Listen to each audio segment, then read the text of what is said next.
the marriage was over, and my head was so full of clutter and garbage. I used to think my voice was what made me different. This voice once left the whole world in awe. But then I lost it. And I realized what truly keeps me alive is memory. Julie Andrews, now 89 years old, with silver hair and deep eyes, yet strikingly lucid. Not to sing, but to rekindle those memories, the sorrowful stories behind the spotlight. The men who turned their backs, belittled, and silently counted money over my pain. They once said they loved me, trusted me, protected me. But today, I'm going to tell you the truth. Not to bring anyone down, but so that I, Julie Andrews, can rewrite my own story. And the fourth man is the one I despise most, the one I cannot forgive, even in death. Julie Andrews, the angelic voice, a fate taken back by heaven. Julie Andrews, born in 1935 in a small village in England during wartime. She wasn't born to be a star, but she possessed a soprano voice so perfect, doctors called it divine vocal cord technique. At 19, Julie shook Broadway with My Fair Lady and Camelot. At 29, she reached eternal stardom with Mary Poppins, won an Oscar, and just a year later, The Sound of Music turned her into the most beloved woman on the planet. But behind the spotlight lay a tragedy hidden for decades. A vocal cord surgery in 1997, thought to be minor, destroyed Julie's ability to sing. I couldn't sing anymore. And I lost a part of my very identity, Julie said.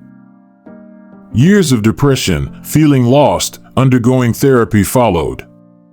Her husband, Blake Edwards, a legendary director, fell into a sedative addiction, and the two struggled to keep their family together. Upon her return in The Princess Diaries, Julie said, "I smiled for the camera, but my heart no longer sang. I used to be Mary Poppins, the gentle Maria of Austria, a symbol of kindness and grace. But I will never forgive those who mistook kindness for weakness.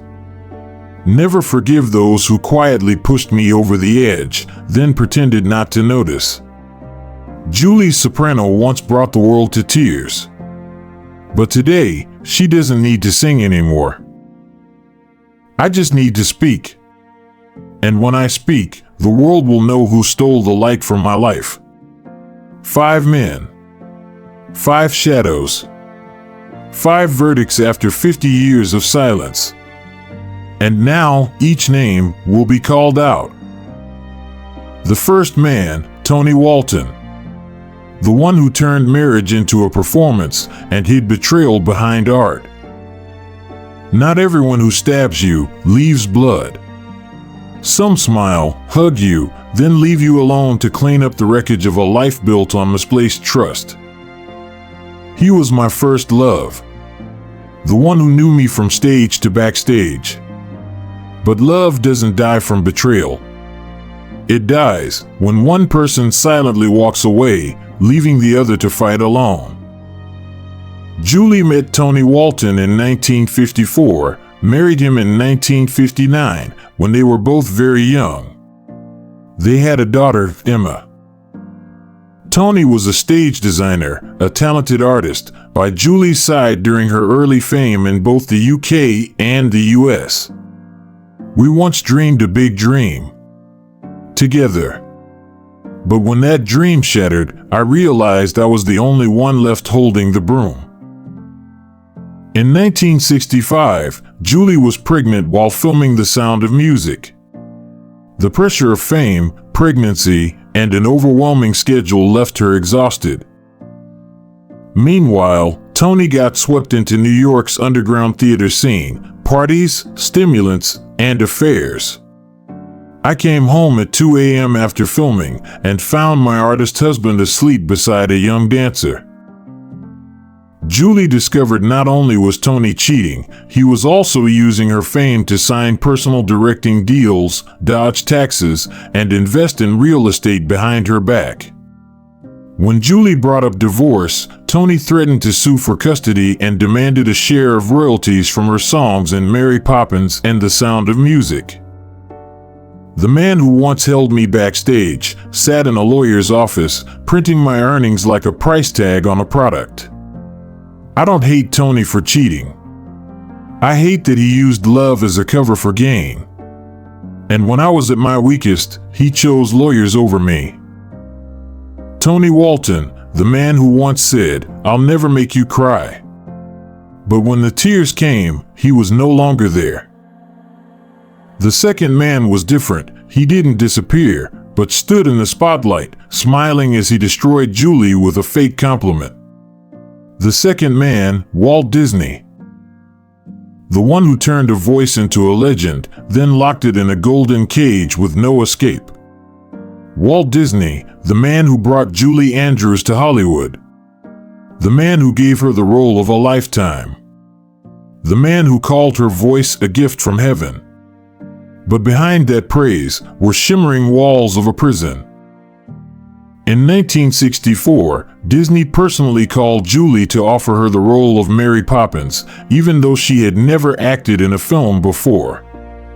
The movie was a huge success. Julie won an Oscar, but immediately afterward, Walt demanded she sign a 7-year exclusive contract with conditions, maintain a pure image, and take no other film roles unless approved by Disney. I thought I had just been set free, but in truth, I had just stepped into a gilded cage. When Julie was cast in The Sound of Music, Disney was furious, claiming it was a competing image, a Poppins knockoff. He sent a formal warning to Fox, threatening to cut scenes unless Disney was consulted about costumes and storyline, even though Julie's contract with him had ended. He once called me the real-life fairy.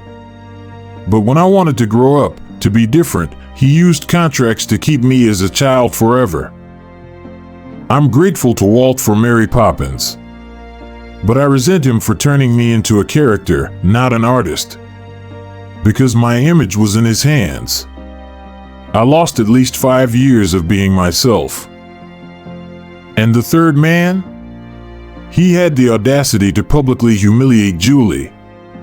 Let's find out who he is. The third man, Bryce Bellamy. He didn't need to shout. Didn't need to insult. He only had to clap, smile, and let all of America understand the goddess Julie Andrews had gone silent, and that alone was enough to mock. That day, Julie had just returned to a public event after her failed vocal cord surgery. She stepped on stage to deliver a short speech instead of singing. Bryce, the polished television figure, didn't invite her to perform. Instead, he casually praised Colin. "Thank you for your voice, like morning dew, so gentle, it's better suited for silence than a cathedral." His comment drew a wave of ironic laughter from the crowd, polite, yet deeply humiliating. Bryce called it a tribute to the depth of lyrics over voice.